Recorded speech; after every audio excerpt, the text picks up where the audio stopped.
প্রিয় ভাই বোনেরা, আসসালামু আলাইকুম। আজকে আপনাদের সামনে আমি হাজির হয়েছি আমার চিন্তা, ভাবনা, পরিকল্পনার একটি বিষয় নিয়ে আপনাদের সামনে তুলে ধরার জন্য। বিষয়টি কি? বিষয়টির সাথে শহরের মানুষ, গ্রামের মানুষ কোনো না কোনোভাবে প্রত্যেকেই কম বেশি জড়িত। চলুন তাহলে বিষয়টা কি তুলে ধরি আপনাদের কাছে। খুব লম্বা করব না, সংক্ষেপেই বলব। আপনাদের নিশ্চয়ই যারা দেখছেন, তরুণ সমাজের সদস্য যারা আছেন দেখছেন, অথবা আমার বয়সী, মধ্যবয়সী থেকে শুরু করে যারা মুরব্বী আছেন, যারা দেখছেন, সকলেই নিশ্চয়ই শহীদ রাষ্ট্রপতি জিয়া রহমান আমার বাবা, ওনাকে নিশ্চয়ই আপনারা চেনেন, জানেন। কেউ দেখেছেন, কেউ শুনেছেন, কেউ তার কথা পড়েছেন। আজকে ওনার একটি কাজের কথা আপনাদের সামনে তুলে ধরতে চাই আমি। কি সেই কাজ? সেই কাজটি হচ্ছে খাল খনন। এখানে যারা মুরব্বী আছেন তাদের নিশ্চয়ই মনে আছে শহীদ জিয়া দেশে অনেকগুলো খাল খনন করেছিলেন, এবং খাল খনন করার ফলে কি হয়েছিল? দেশের বন্যা যেমন প্রতিরোধ করা গিয়েছিল, বন্যাকে নিয়ন্ত্রণ করা গিয়েছিল, একইভাবে এই খাল খননের ফলে গ্রাম অঞ্চলে বিভিন্ন জায়গায় যাদের পানির সমস্যা ছিল সেই মানুষগুলো পানি ব্যবহারের সুযোগ পেয়েছিল। এই খাল খনন করার ফলে কি হয়েছিল? খালের দুই পাড়ে সুন্দর সুন্দর করে ফলের গাছ লাগানো গিয়েছিল। এই খাল খনন করার ফলে কৃষকরা যারা পানি পেতেন না তাদের ফসলের জন্য, সেই কৃষক ভাইয়েরা পানির সেচের সুবিধা পেয়েছেন। জি প্রিয় ভাই বোনেরা, আমি সেই খাল খননের কথা বলছি। আমি কিছু বিশেষজ্ঞ মানুষের সাথে আলাপ করেছি গত কয়েক বছর ধরে, যাদের অভিজ্ঞতা আছে, বিশেষজ্ঞ যাদের এক্সপার্টিস আছে পানির ব্যাপারে, এবং কতগুলো ভয়াবহ তথ্য পেয়েছি, ভয়াবহ খবর তাদের কাছ থেকে শুনেছি, জেনেছি এই পানির ব্যাপারে। তার সবগুলো না হলেও দু একটি কথা আপনাদের সামনে তুলে ধরি। আপনারা যারা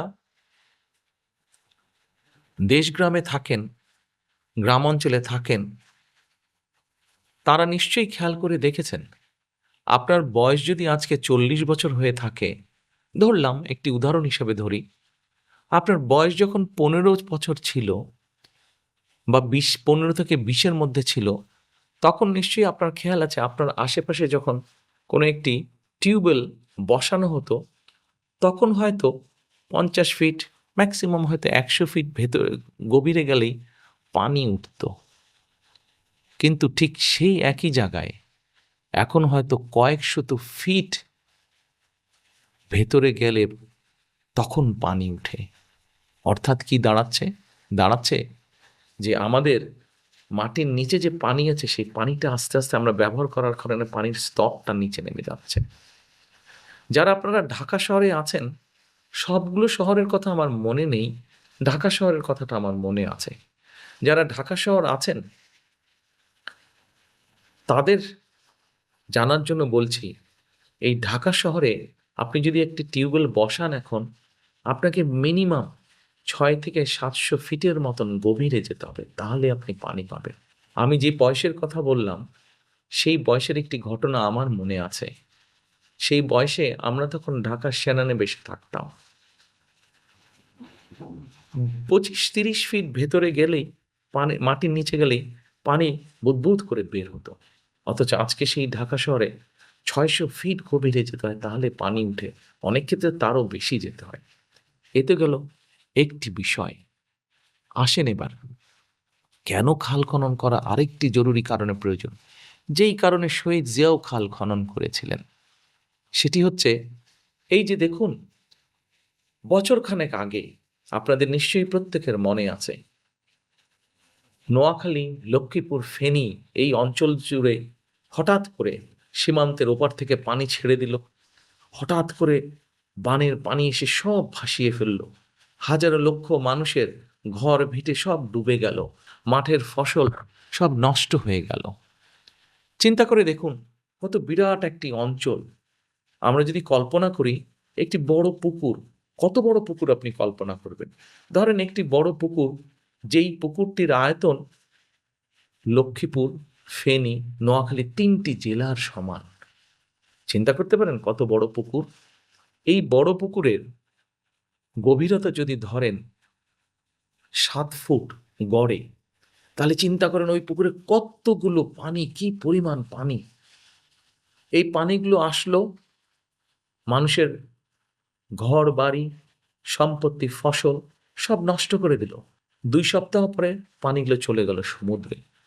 কিন্তু আমরা যদি দেশে খাল খনন করতে পারি, তাহলে দেখেন এইভাবে যখন পানি আসবে বর্ষার মৌসুমে, অথবা হঠাৎ করে সীমান্তের ওপার থেকে যদি পানি ছেড়ে দেয়, পানি আসলো অথবা অতিবৃষ্টি হলো, তখন এই পানিগুলো ওই খালে জমা হবে।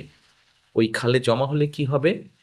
দেখুন, ওই যে অত বড় পুকুরের একটা কথা বললাম, সেই পুকুরের পানিগুলো সব খালের ভিতরে চলে যাবে। মানুষের ঘর বাড়ি নষ্ট হবে না, জমির ফসলও নষ্ট হবে না, হাঁস মুরগি, গরু ছাগল, গবাদি পশুও নষ্ট হবে না। কিন্তু ওই পানিটাকে আমরা কাজে ব্যবহার করতে পারবো। কৃষাণ এই পানিটাকে ব্যবহার করতে পারবেন। ওই খালের দুপারে আমরা গাছ বপন করতে পারবো, গাছের চারা, ফলজ বৃক্ষ, ঔষধি বৃক্ষ বপন করতে পারবো। আমাদের নদীগুলোতে প্রয়োজন মতন খাল থেকে নিয়ে পানি ছেড়ে দিতে পারবো। আর ওই যে বললাম একটা গভীরতার বিষয়, যে আজ ৬০০ ফিট, কোনো জায়গায় ১০০০ ফিট নিচে গেলে পানি পাওয়া যায়। আস্তে আস্তে নিচের পানিগুলো যে খালি হয়ে গিয়েছিল, সেই পানিগুলো আস্তে আস্তে ভরতে শুরু করবে। তখন আমাদের যে বড় বড় আম গাছ, কাঁঠাল গাছ, লিচু গাছ, এরকম আরও যেগুলো ফল ফলাদির গাছ হোক অথবা ছায়া বৃক্ষই হোক না কেন, এই গাছগুলোর শিকড়গুলোকেও কষ্ট করতে হবে না, অত গভীরে যেতে হবে না বেঁচে থাকার জন্য, পানি পাওয়ার জন্য।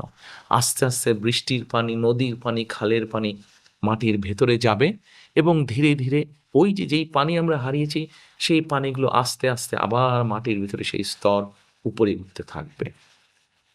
সেজন্যই আমরা পরিকল্পনা নিয়েছি এই সকল কিছু চিন্তা করে, যাতে বন্যাকে নিয়ন্ত্রণ করা যায়, যাতে অতিবৃষ্টির সময় যে পানি আসবে সেই পানিটিকে যাতে আমরা আমাদের প্রয়োজন মতন ব্যবহার করতে পারি, সেই পানি যাতে সমুদ্রে গিয়ে নষ্ট না হয়ে যায়।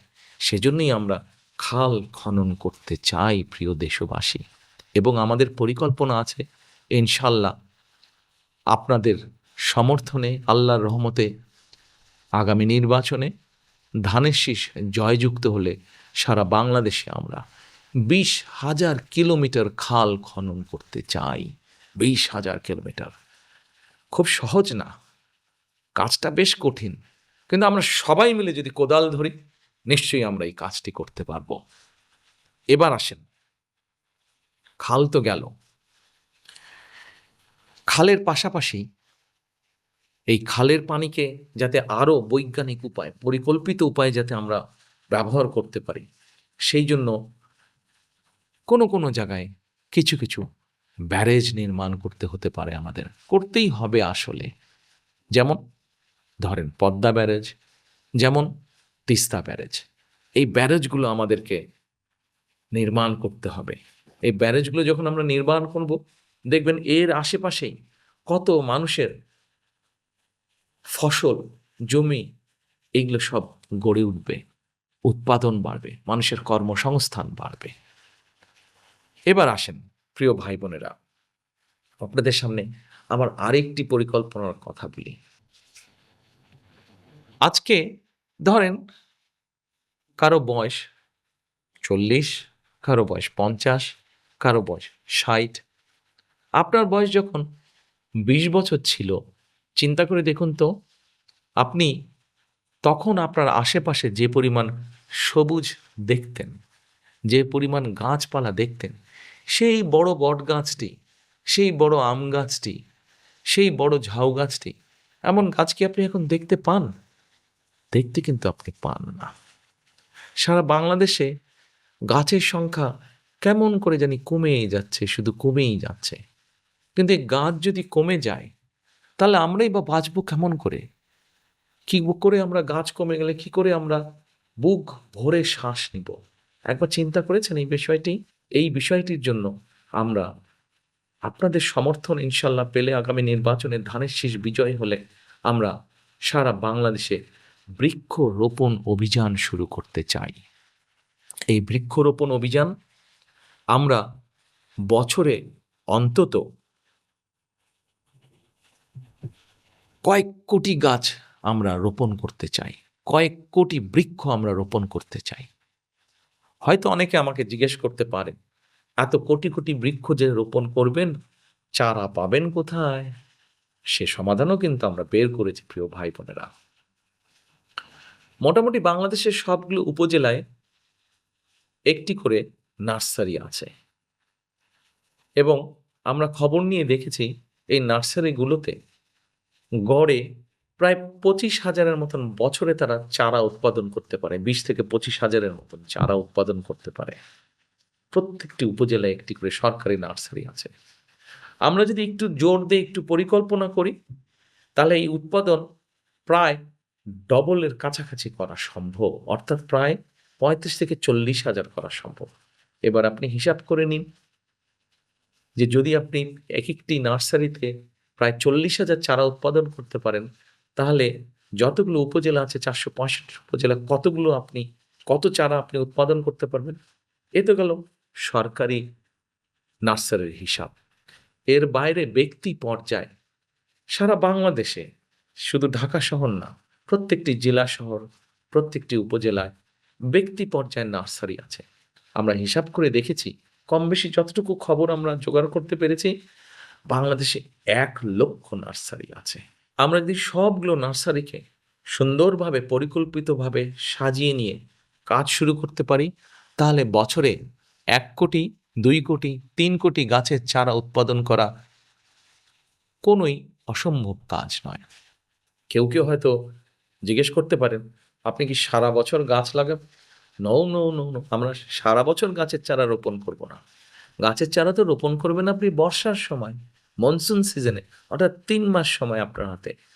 বাকি যে সময়টি থাকছে, কম বেশি 8 থেকে 9 মাস সময় থাকছে, এই সময়টাতে আপনি চারাগুলো তৈরি করবেন। সেই পরিকল্পনাও আমরা তৈরি করেছি। এবং শুধু সেই পরিকল্পনায় নয় প্রিয় ভাই বোনেরা, ধরেন যেই গাছটি টেকনাফে হচ্ছে সেই একই গাছ তেঁতুলিয়াতেও হবে, কিন্তু স্বাস্থ্যটা একটু দুর্বল হবে হয়তো, কারণ টেকনাফের আবহাওয়া এবং তেঁতুলিয়ার আবহাওয়া একটু ভিন্ন, মাটিও একটু ভিন্ন। সেজন্য এরই ভিতরে আমরা পরিকল্পনা তৈরিও করেছি যে কোন এলাকাতে কোন গাছটা ভালো হবে। ঠিক নার্সারিগুলোকে পরিকল্পিতভাবে আমরা সেই টাইপের গাছগুলোকে, সেই ধরনের গাছের চারাগুলোই আমরা সেখানে উৎপাদন করব। এভাবেই আমরা সারা বাংলাদেশে বছরে কয়েক কোটি গাছের চারা রোপণ করব এবং ধীরে ধীরে আমাদের প্রিয় বাংলাদেশকে আবার আমরা সবুজ করে গড়ে তুলব।